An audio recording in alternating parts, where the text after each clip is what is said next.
Details చూస్తే గత నెల 31న జూబ్లీహిల్స్ పిఎస్ పరిధిలో సినీ నటుడు కాళే శ్రీనివాసరావు కిడ్నాప్ కేసులో పోలీసులు పురోగతి సాధించారు. కిడ్నాప్ చేసి 2 లక్షలు డిమాండ్ చేసిన ఇద్దరిని పోలీసులు గుర్తించారు.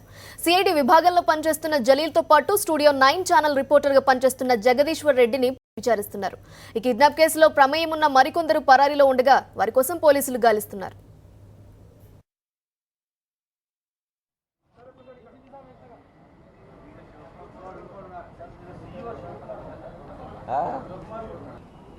పోలీస్ అండ్ మీడియా ముసుగులో దౌర్జన్యంగా కొంతమంది నుంచి వసూలు చేసిన మూటాను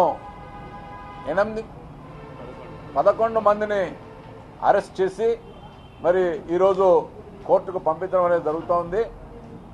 ముఖ్యంగా మహమ్మద్ జలీల్ అనే ఒక వ్యక్తి స్టూడియో 9 రిపోర్టర్గా పనిచేస్తూ ఉన్నాడు.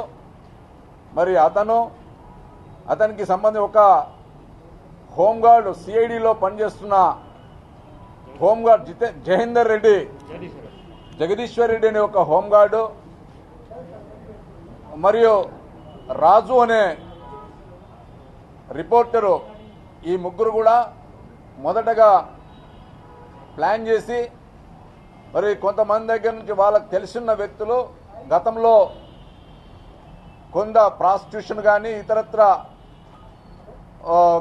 నేరాల్లో ఇన్వాల్వ్ అయిన వారిని మరి వాళ్ళను మోసగించి వాళ్ళ దగ్గర నుంచి డబ్బులు కాజేద్దామనే ఒక ఉద్దేశంతో మరి వీళ్ళొక ప్లాన్ చేసి కొంతమంది అమ్మాయిలను, అంటే గతంలో వేశ్యవృత్తి చేసిన వారిని పిలిపించి వారి దగ్గర నుంచి సెల్ ఫోన్లు సేకరించి, నంబర్ సేకరించి మరి వారి వద్దకు వెళ్ళి మరి పోలీసుము అని చెప్పి ఒకవైపు మీడియా మనం చెప్పి వాళ్ళ వద్ద నుంచి బలవంతంగా డబ్బులు చేసిన సంఘటనలో 11 మందిని ఈరోజు అరెస్ట్ చేయడం అనేది జరిగింది.